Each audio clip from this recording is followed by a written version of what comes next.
Assalamualaikum warahmatullahi wabarakatuh. Perkenalkan kami dari kelas IPA B kelompok 4, mata kuliah Genetika dan Ekologi yang diampu oleh Ibu dosen Sulasviana Alfiraida MPD. Di sini kami akan mempresentasikan hasil diskusi kami tentang pencemaran lingkungan dan dampaknya terhadap keanekaragaman hayati. Nah, kelompok kami ini terdiri dari yang pertama ada Rikiana, kedua Tri Indah Puspitasari, lalu Feria Dinha, dan saya sendiri Rina Dwi Ramasari, Ahmad Bagas Prianto, Erina Fajar Erianti, Nahdlatul Muslimah, dan Aulia Samasarita. Untuk materi yang pertama akan disampaikan oleh Rikiana dan Tri Indah Puspitasari. Lingkungan adalah seluruh faktor luar yang memengaruhi suatu organisme. Faktor-faktor ini dapat berupa organisme hidup atau biotik faktor atau variabel-variabel yang tidak hidup atau dapat disebut dengan abiotik faktor. Lingkungan hidup sebagai kesatuan ruang dengan semua benda, daya, keadaan makhluk hidup termasuk manusia dan perilakunya, mempengaruhi alam itu sendiri. Dalam ilmu ekologi, alam dilihat sebagai jalinan sistem kehidupan yang saling terkait satu sama lain. Lingkungan hidup sebagai kesatuan ruang dengan semua benda, daya, keadaan makhluk hidup termasuk manusia dan perilakunya dan mempengaruhi alam itu sendiri. Dalam ilmu ekologi, alam dilihat sebagai jalinan sistem kehidupan yang saling terkait satu sama lainnya. Artinya, setiap makhluk hidup berada dalam satu proses penyesuaian diri dalam sistem kehidupan yang dipengaruhi oleh asas-asas dalam kelangsungan kehidupan ekologi tersebut. Selanjutnya yaitu keanekaragaman hayati. Keanekaragaman hayati adalah topik yang kompleks, meliputi banyak aspek variasi biologis. Penggunaan populer kata keanekaragaman hayati umumnya mengacu untuk semua individu dan spesies yang hidup di tempat tertentu pada suatu daerah. Jika kita mempertimbangkan area ini pada skala terbesar, yakni seluruh dunia, maka secara ringkas keanekaragaman hayati disebut sebagai kehidupan di bumi. Sedangkan para ilmuwan menggunakan definisi yang lebih luas yang mencakup tidak hanya organisme itu sendiri, tetapi juga interaksinya antara mereka, beserta aspek biotik-abiotiknya. Untuk tujuan esai ini, keanekaragaman hayati didefinisikan sebagai keanekaragaman kehidupan di bumi di semua tingkatannya, dari gen hingga geografis wilayah, ekologi, dan evolusioner proses yang menopangnya. Nah, beberapa definisi penekanan keanekaragaman hayati atau biodiversity atau biological diversity merupakan istilah yang digunakan untuk menggambarkan kekayaan berbagai bentuk kehidupan di bumi ini, mulai dari organisme bersel tunggal hingga organisme tingkat tinggi. Masyarakat dimanapun berada merupakan bagian yang tidak terpisahkan dari berbagai organisme lain yang ada pada habitat tersebut dan merupakan suatu sistem ekologi dengan ciri saling tergantung satu sama lain. Definisi lainnya menurut World Wide Fund for Nature atau WWF pada tahun 1989 bahwa keanekaragaman hayati adalah kekayaan hidup di bumi berupa tumbuhan, hewan, mikroorganisme, dan genetika yang dikandungnya, serta ekosistem yang dibangunnya menjadi lingkungan hidup. Keanekaragaman hayati merupakan suatu keberagaman makhluk hidup yang didasarkan pada ciri-ciri yang dapat diketahui melalui suatu pengamatan. Nah, variasi dalam keanekaragaman makhluk hidup disebabkan oleh adanya gen dan interaksi gen dengan lingkungannya. Tingkatan keanekaragaman hayati meliputi 3, yaitu tingkat gen, tingkat spesies, dan tingkat ekosistem. Selanjutnya yaitu tingkatan keanekaragaman hayati. Tingkatan keanekaragaman hayati dibagi menjadi 3, yaitu tingkatan gen, tingkatan spesies, dan tingkatan ekosistem. Pada keanekaragaman tingkat gen atau biasa disebut dengan genotip, yaitu gen atau suatu sifat yang terdapat pada kromosom. Kromosom terdapat di inti sel. Keanekaragaman gen ini dapat dilihat dari variasi bentuk dan fungsi gen. Jika gen berubah, maka sifat-sifat akan berubah. Sifat-sifat yang ditentukan oleh gen disebut genotip atau biasanya dikenal dengan pembawaan. Keanekaragaman gen adalah variasi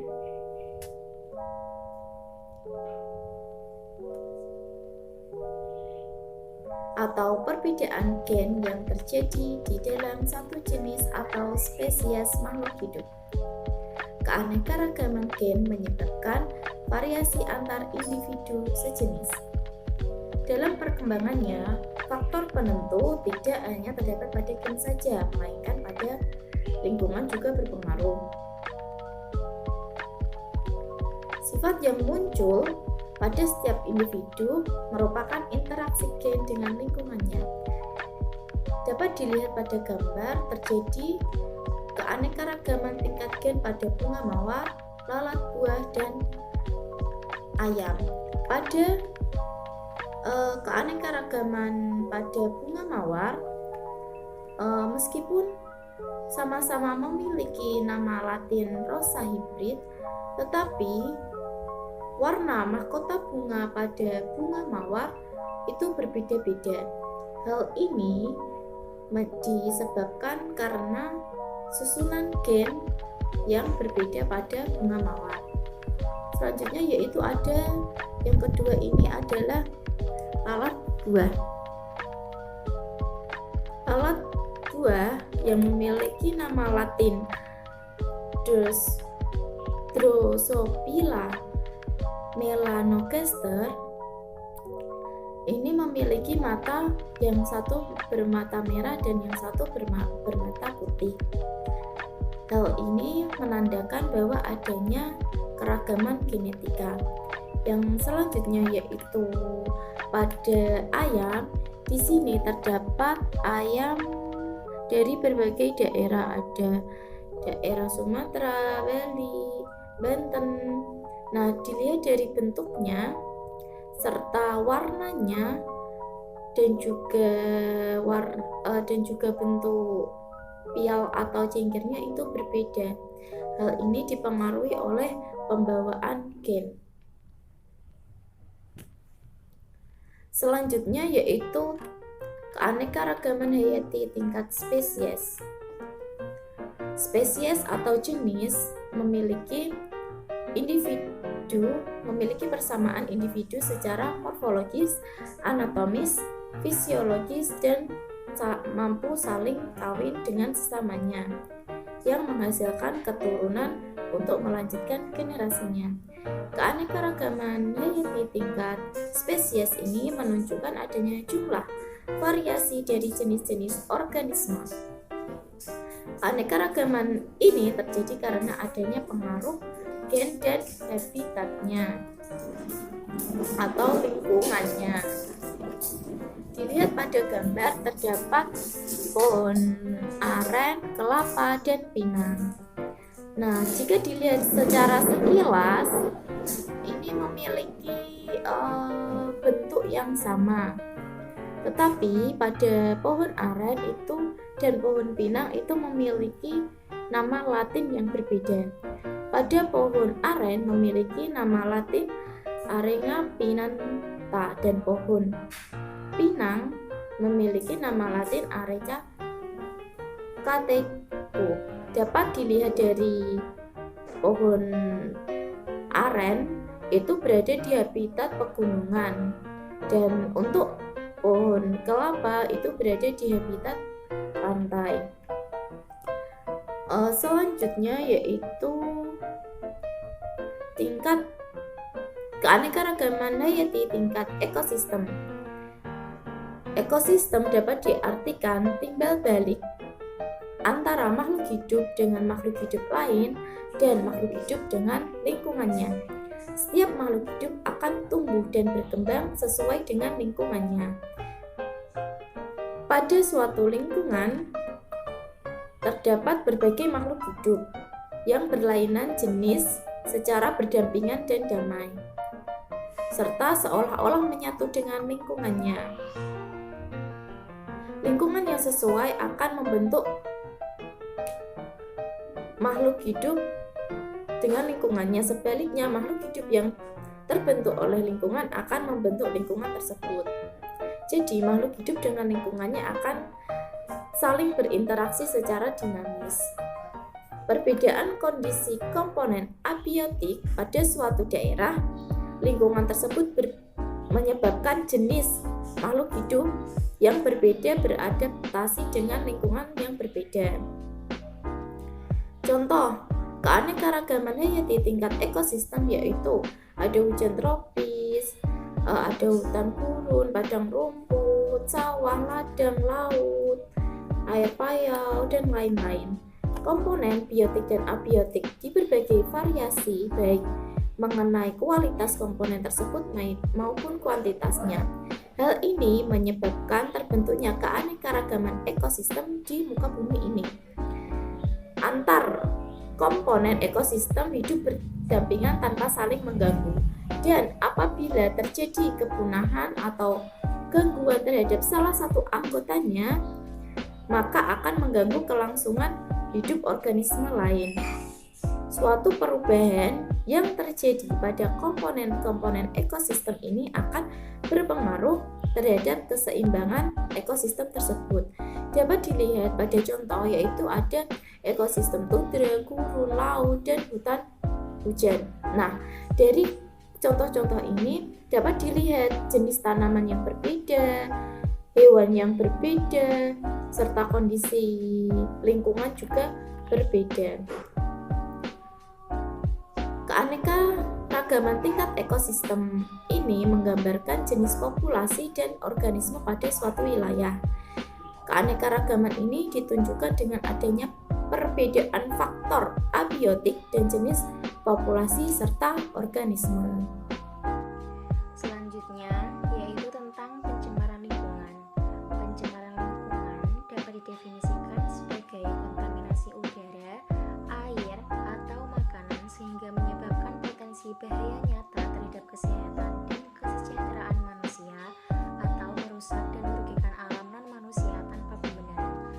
Sedangkan menurut Undang-Undang Nomor 4 Tahun 1982 yang dikutip dari situs resmi Kementerian Lingkungan Hidup tentang ketentuan-ketentuan pokok pengelolaan lingkungan hidup telah dijelaskan pengertian pencemaran, bahwa pencemaran lingkungan itu adalah masuk atau dimasukkannya makhluk hidup, zat, energi, atau komponen lain ke dalam lingkungan atau berubahnya tatanan lingkungan akibat kegiatan manusia atau proses alam, sehingga kualitas lingkungan turun sampai ke tingkat tertentu yang menyebabkan lingkungan menjadi kurang atau tidak dapat berfungsi lagi sesuai peruntukannya.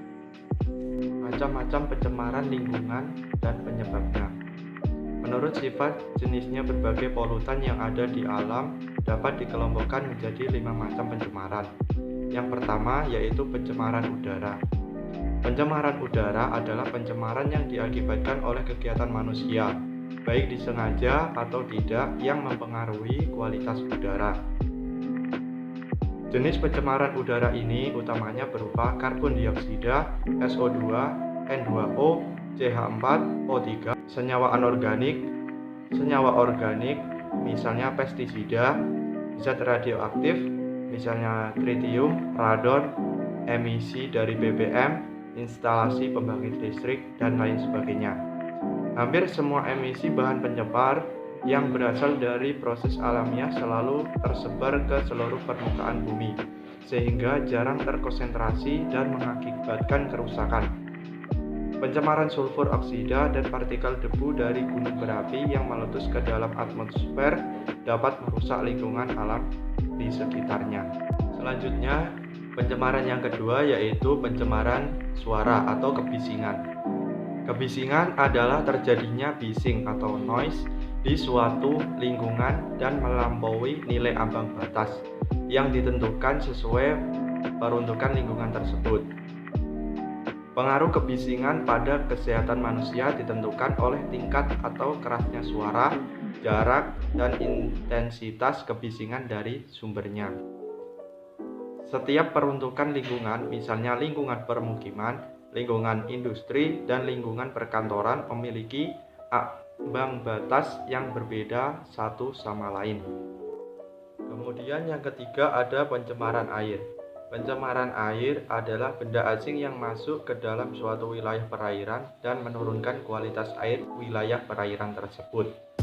Jenis bahan pencemar air ini utamanya berupa bahan buangan padat. Bahan buangan ini adalah bahan yang terbentuk padat, baik yang kasar atau butiran besar maupun yang halus atau butiran kecil. Kemudian bahan buangan organik. Bahan buangan ini berupa limbah yang dapat membusuk atau terdegradasi oleh mikroorganisme.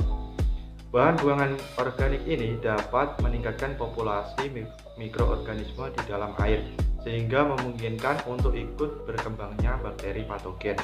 Kemudian bahan buangan anorganik. Bahan buangan ini pada umumnya berupa limbah yang tidak dapat membusuk dan sulit terdegradasi oleh mikroorganisme. Bahan buangan anorganik biasanya berasal dari industri yang melibatkan penggunaan unsur-unsur logam seperti timbal, arsen, air raksa, dan lain sebagainya. Kemudian bahan buangan olahan bahan makanan. Bahan buangan ini akan banyak mengandung mikroorganisme, termasuk di dalamnya bakteri patogen. Bahan buangan olahan bahan makanan mengandung protein gugus amino yang apabila didegradasi oleh mikroorganisme akan terurai menjadi senyawa yang mudah menguap dan berbau busuk. Kemudian bahan buangan cairan berminyak. Minyak tidak dapat larut di dalam air, melainkan akan mengapung di atas permukaan air. Bahan buangan cairan berminyak yang dibuang ke air lingkungan akan mengapung menutupi permukaan air. Ada dua jenis penyusutan luas permukaan tergantung pada jenisnya minyak dan waktu.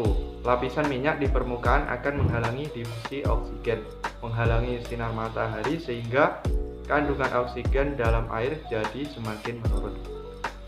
Terakhir yaitu bahan buangan zat kimia. Bahan buangan ini banyak ragamnya, tetapi yang dimaksud adalah bahan pencemar air yang berupa sabun, deterjen, sampo, dan bahan pembersih lainnya. Zat warna kimia dan bahan pemberantas hama atau insektisida. Adanya bahan buangan zat kimia yang berupa sabun ini yang berlebihan di dalam air ditandai dengan timbulnya buih-buih sabun pada permukaan air. Selanjutnya yaitu pencemaran radiasi. Pencemaran radiasi adalah adanya bahan bersifat radioaktif yang memiliki kekuatan radiasi melampaui nilai ambang batas yang ditentukan, atau adanya panas yang menimbulkan radiasi panas yang melebihi temperatur normal di suatu lingkungan. Selanjutnya yaitu pencemaran tanah. Pencemaran tanah adalah adanya benda asing yang ditambahkan di suatu area lahan yang menyebabkan kualitas tanah di area lahan tersebut menurun atau membahayakan makhluk hidup yang memanfaatkan tanah tersebut.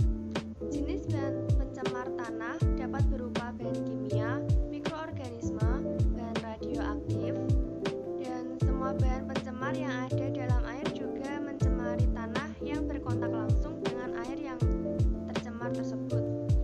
Pencemaran tanah ini banyak diakibatkan oleh sampah, baik yang organik maupun non-organik. Sampah organik dapat diuraikan oleh mikroba tanah menjadi lapisan atas tanah yang disebut tanah humus. Akan tetapi, sampah anorganik tidak dapat diuraikan. Bahan pencemar itu akan tetap utuh hingga 300 tahun yang akan datang. Zat-zat limbah yang meresap ke tanah juga tidak dapat hilang dalam jangka waktu yang lama. Zat-zat limbah yang masuk ke dalam tanah diserap oleh tanaman dan akan tetap menetap di dalam tubuh tumbuhan itu karena tumbuhan tidak dapat menguraikannya. Limbah industri yang mengotori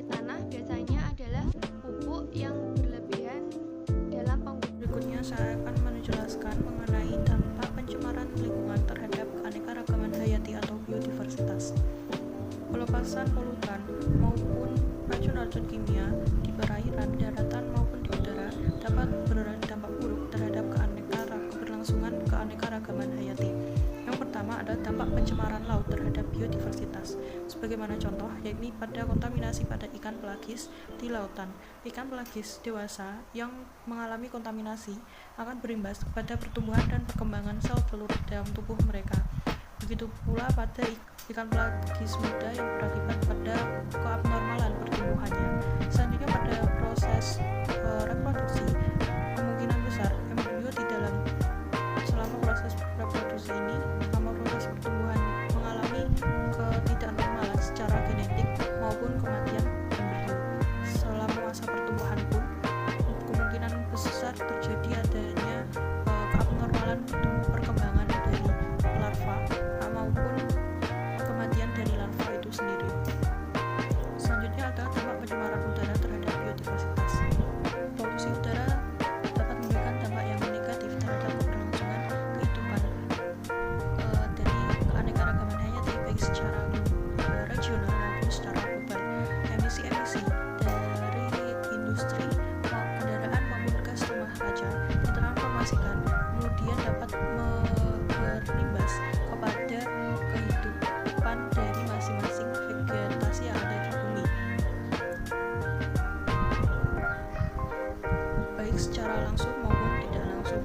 Misalnya saja jejak-jejak logam yang ada di udara kemungkinan besar dapat terakumulasi di dalam tanah dan bahan organik lainnya yang kemudian menghambat pertumbuhan dari hewan, pertumbuhan dari tumbuhan, kekuatan tanaman, serta gangguan penyerapan dari nutrisi oleh akar. Selain itu juga dapat menghambat adanya reproduksi dari tumbuhan. Secara tidak langsung, emisi-emisi ini juga dapat berimbas terhadap adanya kegiatan alam seperti kekeringan maupun kekurangan nutrisi yang dialami oleh hewan-hewan. Selanjutnya adalah dampak pencemaran darat terhadap biodiversitas.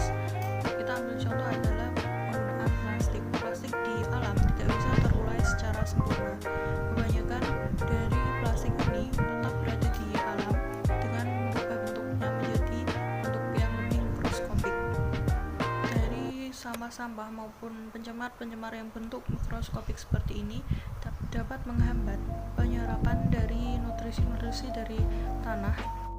Secara umum, dampak dari pencemaran lingkungan terhadap biodiversitas adalah: pertama, mengubah keragaman genetik dalam populasi; kedua, mengurangi potensi reproduksi biota; ketiga, mengurangi tanaman atau vegetasi alami; dan keempat, dapat merusak struktur dari ekosistem.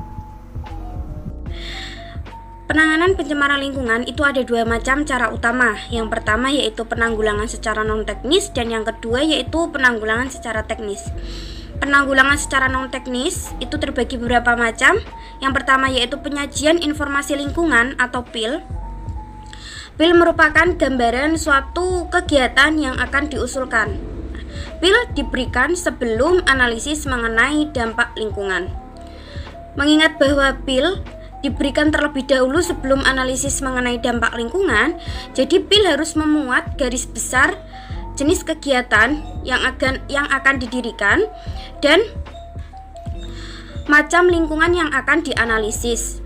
Dalam PIL yaitu memuat tentang kegiatan yang akan diusulkan atau kegiatan yang akan didirikan, kondisi lingkungan yang dianalisis, dampak yang mungkin akan terjadi akibat kegiatan atau industri atau teknologi yang akan didirikan, serta tindakan yang direncanakan untuk mengendalikannya.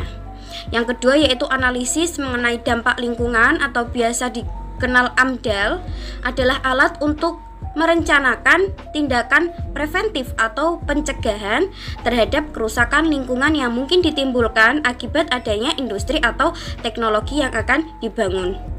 Nah, konsep AMDAL mempelajari dampak bangunan terhadap lingkungan dan dampak lingkungan terhadap pembangunan pada konsep ekologi yang secara umum didefinisikan sebagai ilmu yang mempelajari interaksi antara makhluk hidup dengan lingkungannya. AMDAL merupakan ilmu ekologi pembangunan yang mempelajari hubungan timbal balik atau interaksi antara pembangunan dan lingkungan. Yang ketiga yaitu perencanaan kawasan kegiatan industri dan teknologi.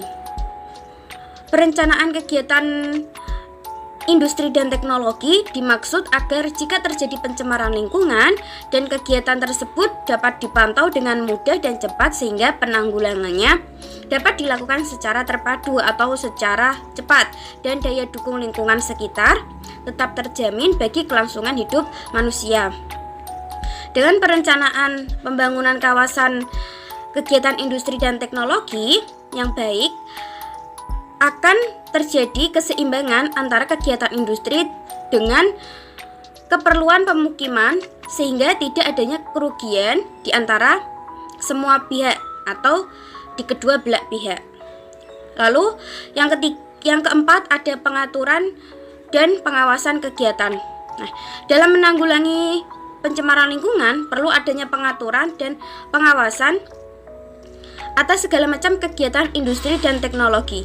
Pengaturan dan pengawasan ini bertujuan agar segala persyaratan keselamatan kerja dapat dipenuhi dengan baik sehingga kemungkinan kecil untuk terjadi pencemaran lingkungan dan dapat ditekankan sekecil-kecilnya. Yang kelima yaitu menanamkan perilaku disiplin. Disiplin memang mudah diucapkan tapi sulit untuk dilaksanakan. Nah, terjadi pencemaran lingkungan juga disebabkan ketidakdisiplinan petugas yang menangani kegiatan industri dan teknologi.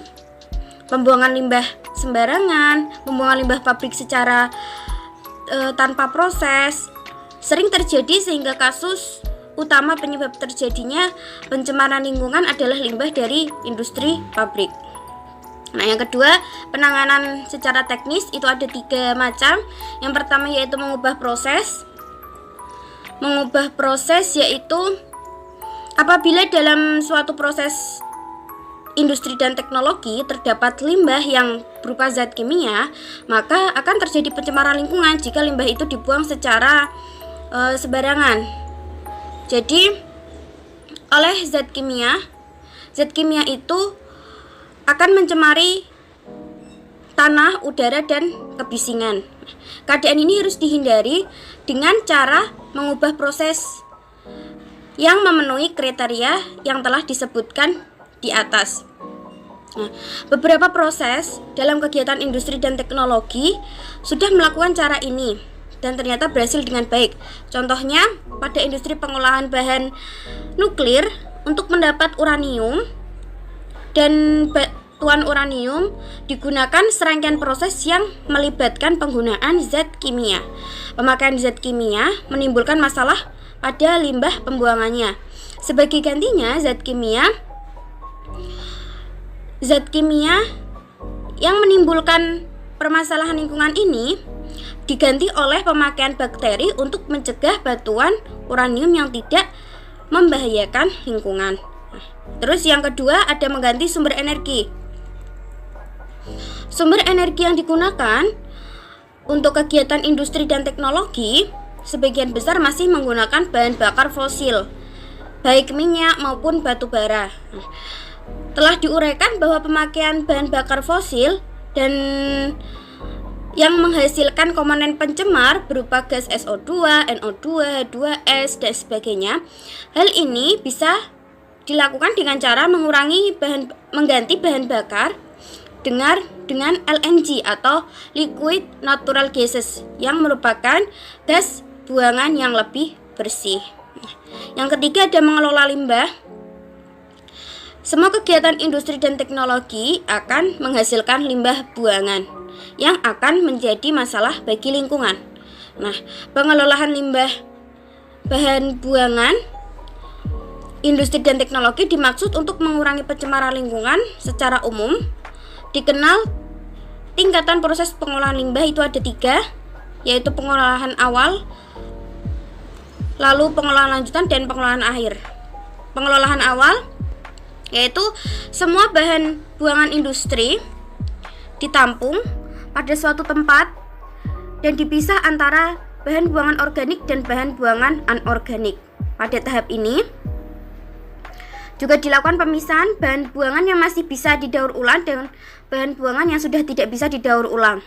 Kedua bahan buangan berupa limbah cair ditampung dalam tempat yang besar. Kemudian kedua bahan buangan ditampung pada tempat yang besar, kemudian sampai beberapa waktu sehingga kotoran akan mengendap dan atau mengapung sehingga bisa dipisahkan. Nah, bila pada tahap ini cairan yang bersih, maka cairan tersebut akan dibuang ke lingkungan. Nah, jika ada cairan yang kotor, maka prosesnya perlu dilanjutkan pada pengelolaan lanjutan. Lalu pengelolaan lanjutan yaitu limbah buangan pada proses pertama yang belum bersih atau belum bisa dibuang ke lingkungan akan dimasukkan ke proses pengelolaan lanjutan, di mana akan dilakukan penambahan mikroorganisme untuk mendegradasi bahan buangan. Nah, yang ketiga adalah pengelolaan akhir. Tahap terakhir ini yaitu limbah yang sudah bersih tadi dapat dibuang ke lingkungan, akan tetapi proses akhir ini seringkali dijumpai adanya bahan kimia yang terlalu berbahaya untuk lingkungan. Walaupun jumlahnya kecil, jika membahayakan lingkungan maka bahan tersebut harus dikurangi. Nah, ini masih ada satu lagi.